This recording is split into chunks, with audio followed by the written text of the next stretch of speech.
Hi, everybody. I truly hope you had a good weekend. The weather here is absolutely atrocious. It is cold, very cold, and wet, very wet. It had been raining since Thursday, Friday last week, and we are now thoroughly soaked.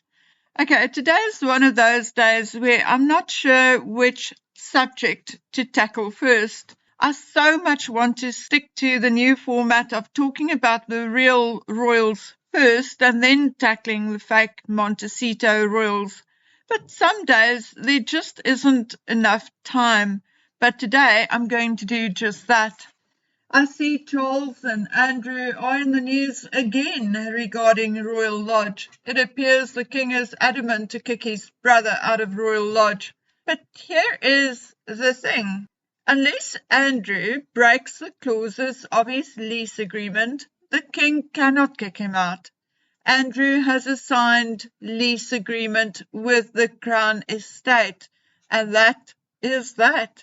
It is obvious the king is trying to use maintenance as an excuse to have his brother removed from his home of the past 20 years. The king is well aware that an old house like that needs constant attention, and that costs money, which Andrew likely does not have. However, when I read things like Charles is threatening to stop paying for Andrew's security, I go, huh? I thought King Charles did that already, barely a month or two into his reign. I read that Charles is threatening to cut Andrew's water and lights. Well, if that is true, then the billionaire Charles is just plain spiteful and mean.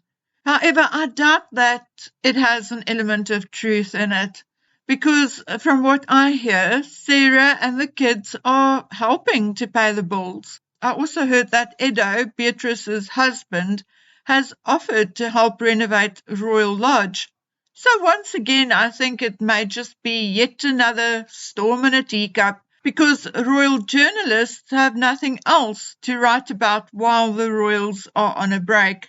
Now talking about a storm in a teacup. Paula M's video in which she played a recorded interview with someone who worked for the Sussexes, allegedly, caused a bit of a storm in a teacup. However, although there are many things in the call which I have heard from others, it is a fact that it could have been picked up off various platforms on the internet. But who knows? What really bothers me about the interview, and I really went to my one subscriber that I know of at least in Montecito, and she said that although they are not watching Harry and Meghan or their mansion or even really the news and gossip about them, as far as she is aware, they are still occupying the mansion. Obviously, she can't say whether Harry sleeps there or whether Harry and Meghan live together there or how often they come or go and where they go to.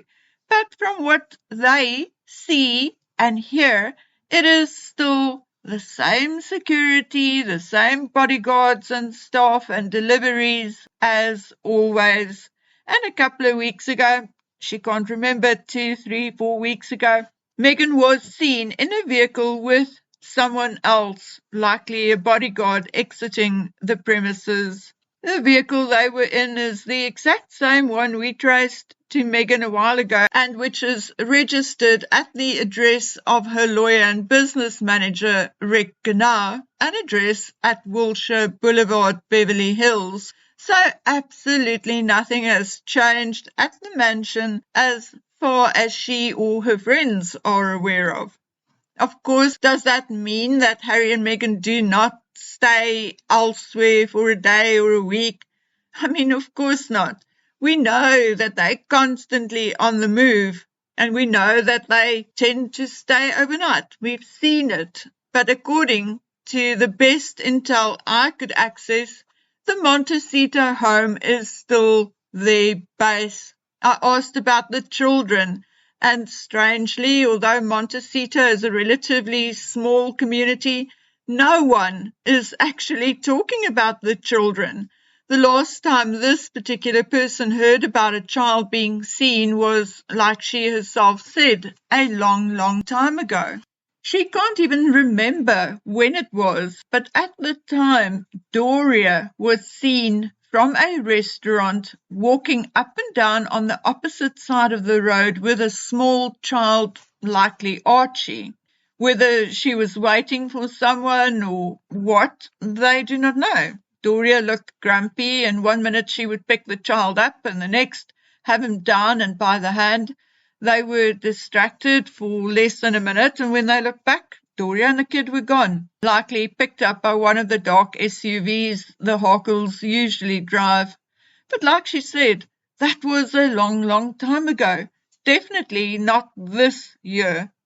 So there is that. But you see, it is because of all these stories and some crazy people who believe their own lies to such an extent that they actually dare contact us creators with their authentic sounding lies. The subscriber in Montecito really has no reason to lie. She does not want her name mentioned. She's not asking for money. She's not a Harkle fan or a hater. She actually could not give a hoot about them. It is only because they live in the same neck of the woods that she started listening to a few YouTube channels.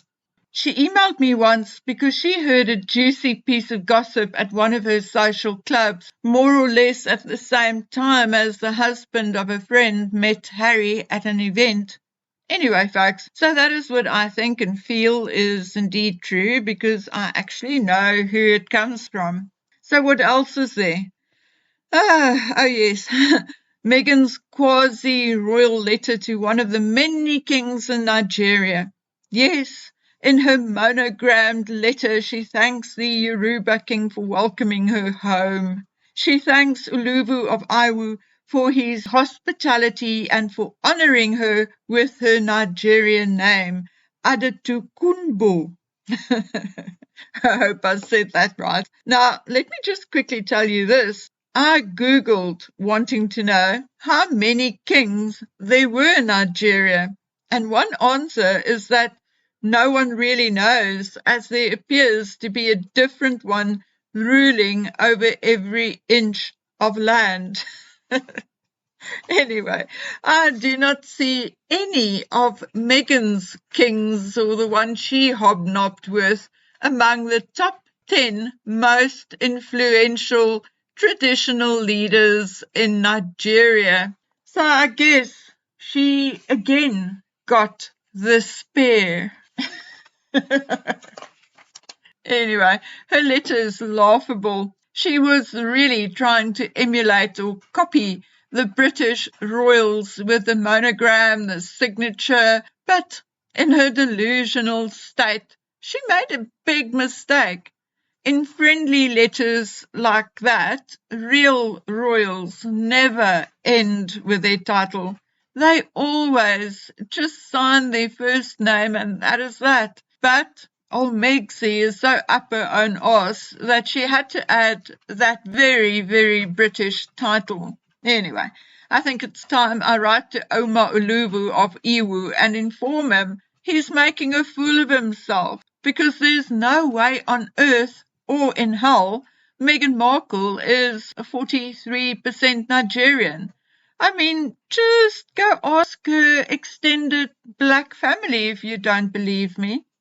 Anyway, guys, it's time for me to go. We are nearly done with exams and my daughter's back home, so hopefully I'll catch up with the news and all of you soon. So until we meet again on the next one, please take good care of yourselves and each other.